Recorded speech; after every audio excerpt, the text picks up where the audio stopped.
Entre otras particularidades, había pensado en hacer un curso sobre Donna Haraway. Más allá de ese curso sobre transhumanismo, como lo trabaja ella, ahora traigo, es una entrevista de Lucas Suárez. ¿Qué significa ser un ser humano hoy cuando estamos a un paso de devenir cyborg? El autor es doctor en filosofía por la UBA y acaba de publicar un ensayo en el que introduce las claves y los nombres de pensadores necesarios y usados para abordar este convulsionado presente. El libro se llama ¿Qué es esa cosa llamada filosofía? Y retoma ideas de Sócrates, Descartes, Kant, Nietzsche, Heidegger, Foucault, Deleuze y otros. Desde que tiene memoria, Lucas Soares se preguntó por el origen de las cosas, de la naturaleza, del cielo, de la humanidad. El que creció entre pensadores y pensadoras, sobrino de Nicolás Casullo y de Ana Amado, hijo del periodista Norberto Soares. Su infancia transcurrió entre bibliotecas, toboganes, ideas y calecitas. Por eso para él la filosofía tiene como base el asombro y es allí donde la figura infantil tiene un rol destacado.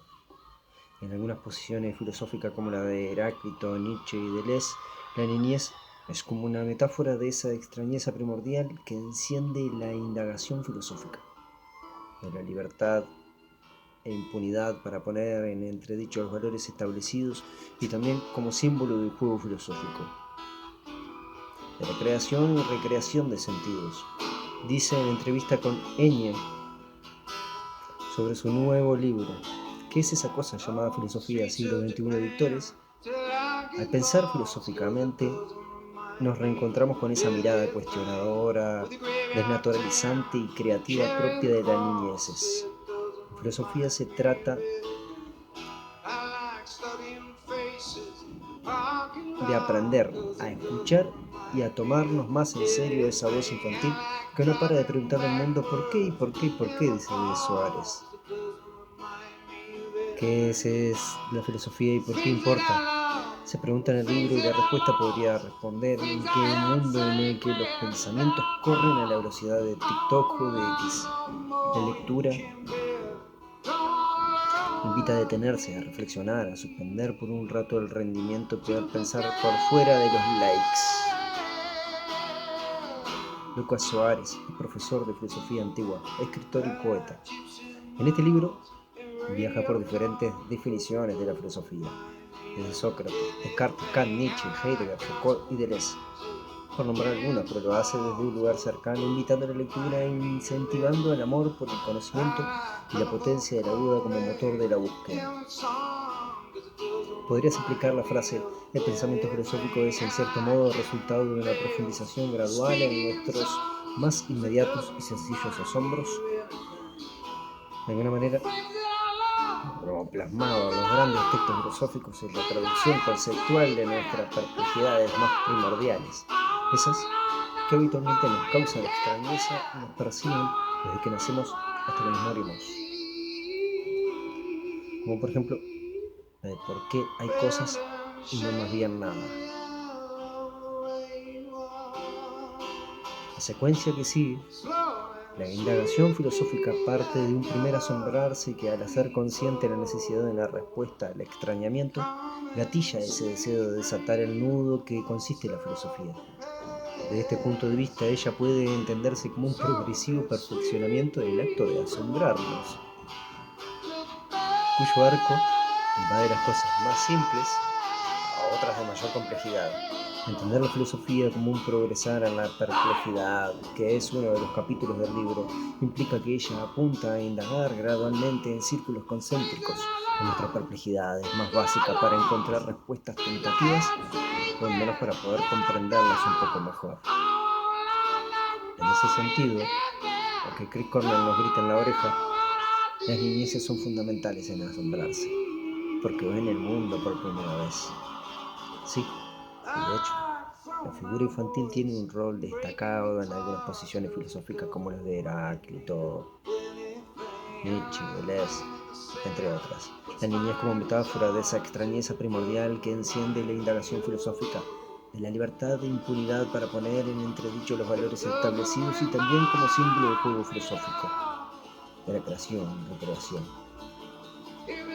¿Cómo se puede explicar el concepto de pensar artesanal? Hay un gesto fundamentalmente maquinal, automatizado y acelerado en la forma en que se expresa el pensamiento en nuestra época hipercolonizada. Un gesto que hace de nuestra mente una pantalla en la que se suceden sin freno contenidos guionados por algoritmos. Metafóricamente hablando, en contraste con ese pensar industrial, en el libro entiendo la filosofía como un pensar artesanal. Lento, no serializado, que avanza de modo crítico retrocediendo, esto es, andando, desandando, permanentemente el camino de sus indagaciones bajo otro tiempo de maduración para sus preguntas y respuestas. En este sentido, filosofar sería como echar un ancla analítica en ese mar de pensamientos maquinal en el que estamos hundidos, abriéndonos la posibilidad de un pensar en la demora que, entre otras cosas, nos permite dimensionar hasta qué punto los algoritmos y chat de inteligencia artificial están guionando a diario nuestra vida. ¿Qué significa estar siendo conjugado e interpretado permanentemente por estar pensar industrial? Miren la carita que pone acá. Bueno, no sé si se puede ver. El amigo Foucault. Bueno, Michel Foucault siempre en el centro de debate filosófico. Las respuestas posibles a esta pregunta no pueden darse de ese mismo tipo de pensar. Entender la filosofía como un pensar artesanal refleja a su vez la forma de trabajo de esa disciplina, al leer y analizar la fuente que conforma su tradición textual, un trabajo que requiere esfuerzo, dedicación, paciencia y sobre todo un continuo lidiar con la experiencia de no entender. Frente al pensar industrial, esa artesanía del pensamiento que representa la actividad filosófica implica para mí un refugio a la transmisión de una pasión. Porque creo que hoy, en tiempos de inteligencia artificial colonizado todos los terrenos, la docencia no pasa tanto por la transmisión de contenidos, sino más bien por un saber cómo despertar la pasión hacia ellos. A la manera de un artesano que, a través de su objeto, nos enseña la pasión puesta en él. ¿Por qué es importante nuestro presente en el que asistimos a una especie de antihumanismo, la filosofía? Es importante desde muchos planos y cualquier respuesta a esta pregunta siempre va a pecar de general. Pero más allá de todos los prefijos que le asignemos a la noción de humanismo, la filosofía es importante por un lado para reactualizar de forma crítica una pregunta que recorre transversalmente la historia de esta disciplina y que no puede sino responderse a la luz y sombra del marco epocal en el que se enuncia. Una pregunta adaptada a nuestra era de capitalismo tecnodigital sería: ¿qué significa hoy ser un ser humano cuando estamos a un paso de devenir cyborg? ¿Qué espacio queda para lo propiamente humano en el marco de una inteligencia artificial cada vez más fundida en términos intelectuales, a eso que veníamos llamando lo humano? La filosofía nos permite interrogarnos, no solo por lo que en cada época histórica entendemos por lo humano, sino también pensar en una permanente recreación de su sentido y en las diversas formas de convivencia entre lo humano y lo no humano.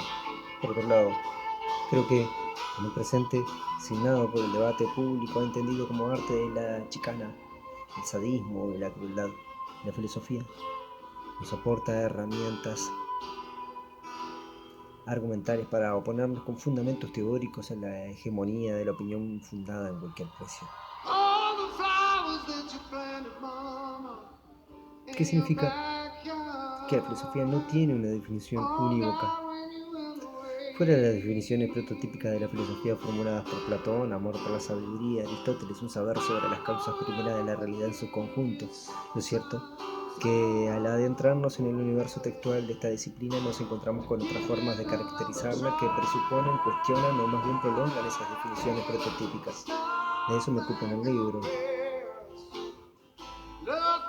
de que a lo largo de su historia no encontremos una concepción unívoca de la filosofía que englobe las múltiples diferentes y contrapuestas formas de pensarla.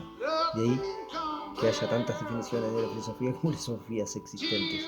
Pero lo que me interesa destacar es que multiplicidad y diversidad, antes que un defecto, constituye más bien una ventaja para la filosofía, porque es justamente en esa flexibilidad definicional donde reside gran parte de su riqueza y potencia para abrirse permanentemente a nuevos sentidos, a la manera de un caleidoscopio que al guiarlo y organiza sus diversas imágenes para dar lugar a nuevas configuraciones.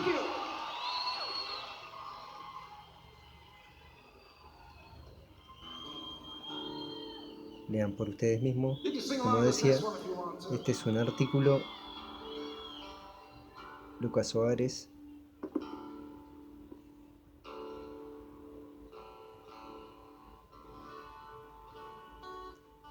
El artículo y la entrevista por Inés Ayes.